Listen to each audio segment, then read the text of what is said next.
Swastiastu. Assalamualaikum warahmatullahi wabarakatuh. Namo Buddhaya, salam kebajikan. Rahayu, rahayu, rahayu. Selamat siang, teman-teman semuanya. Di sini kami akan melakukan presentasi dari kelompok 2, yaitu tentang menganalisis suatu platform media pembelajaran yaitu YouTube.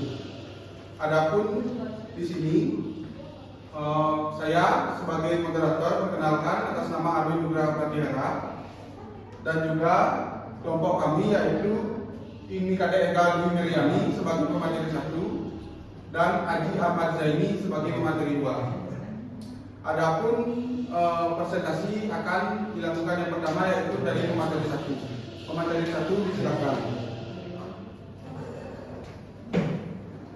Baik, terima kasih atas waktunya. Perkenalkan, nama saya Imi Kade Eka Dwi Meriani. Di sini saya akan membahas tentang apa sih YouTube itu. Oke, platform YouTube itu merupakan situs berbagi media atau media sharing. Nah, YouTube itu merupakan media sosial yang memfasilitasi pengguna untuk berbagi media berupa jenis video maupun audio. Nah, YouTube itu dapat dimanfaatkan sebagai salah satu media ajar untuk menyebarkan materi berupa video di mana siswa dapat mengakses kapan saja, sehingga mereka itu dapat belajar sesuai dengan kecepatan ataupun kemampuan yang mereka miliki, sehingga mereka itu nyaman dengan proses pembelajaran menggunakan platform YouTube. Oke, di sini saya akan menampilkan apa saja yang ada di YouTube untuk mengakses proses pembelajaran.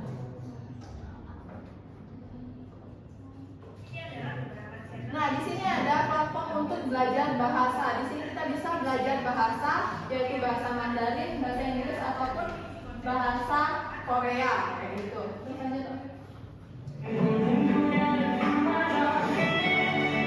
Nah, di sini juga ada pelajaran akuntansi. Kita juga bisa belajar akuntansi di situs YouTube.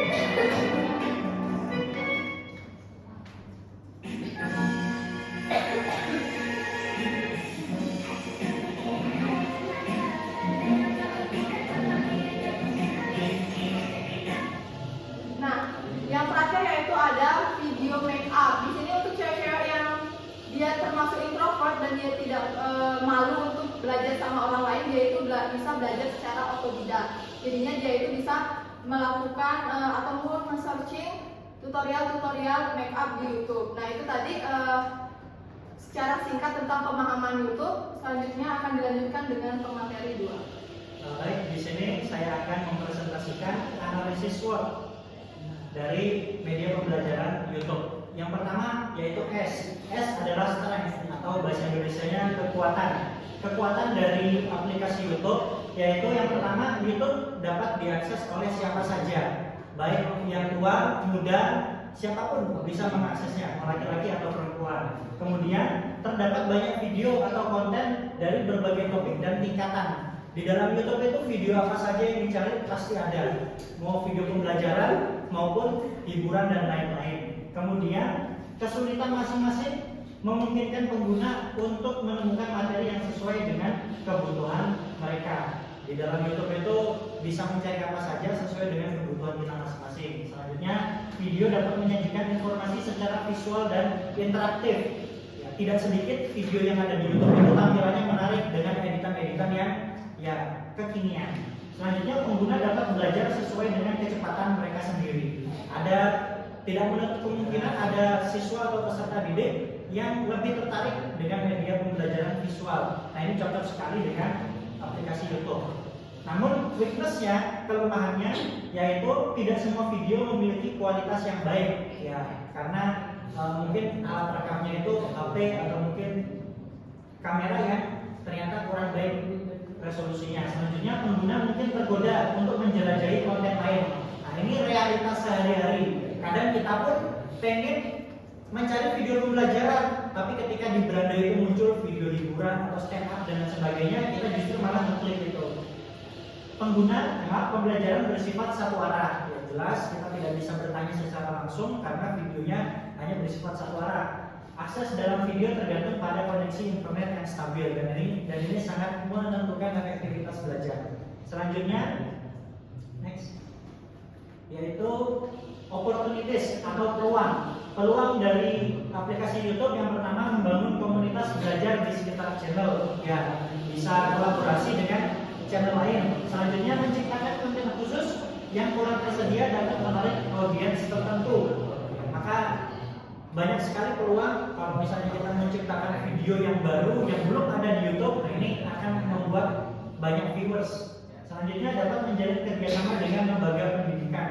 Biasanya yang subscribernya banyak, kemudian akunnya sudah terkenal, itu bisa menggait lembaga pendidikan untuk memberikan edukasi. Kemudian peluang yang terakhir yaitu konten yang dibuat memungkinkan uang dari YouTube, bisa dimonetize. Jadi apapun kontennya, asalkan banyak viewers dan subscriber, akan memungkinkan untuk mendapatkan uang.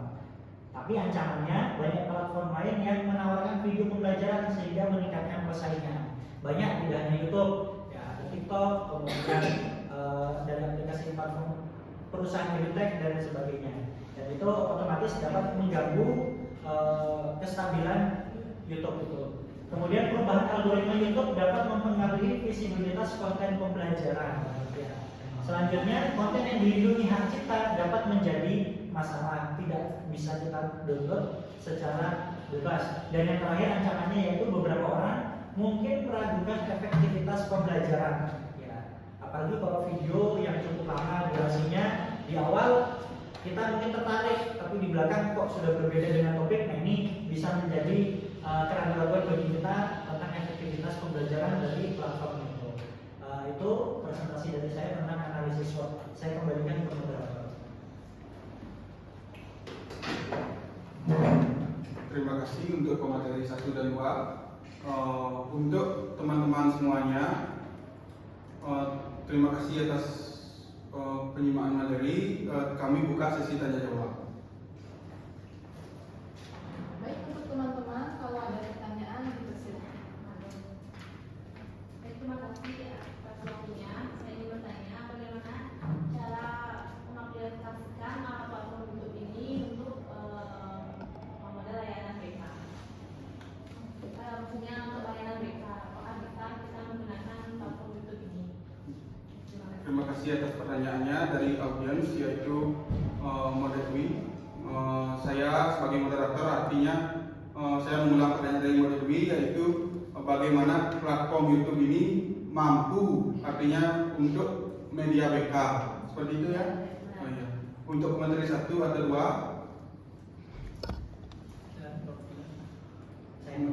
Oke, baik. Izinkan saya menjawab ya. Bagaimana cara pengaplikasian YouTube dalam media pembelajaran khususnya di BK ya, bimbingan konseling.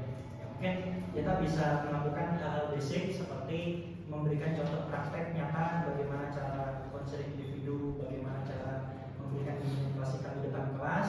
Hal-hal kecil seperti itu bisa kita kontenkan kemudian kita upload di YouTube. Karena siapapun bisa mengakses di YouTube, dan tidak menutup kemungkinan banyak juga guru BK yang baru lulus dari kuliah yang membutuhkan video-video tersebut. Jadi tidak perlu terlalu mendalam.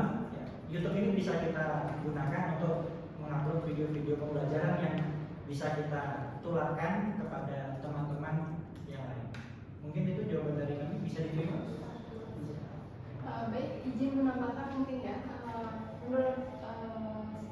Menambahkan jawabannya lagi. Di sini saya ingin menambahkan bahwa platform YouTube itu sebagai kayak contoh edukasi yang kita terapkan kepada anak-anak. Contoh bimbingan klasikal itu misalnya ada bullying, kita nggak mungkin menerapkan secara langsung. Kita kasih dia edukasi melalui video, karena di YouTube itu pasti ada contoh pembulian seperti ini.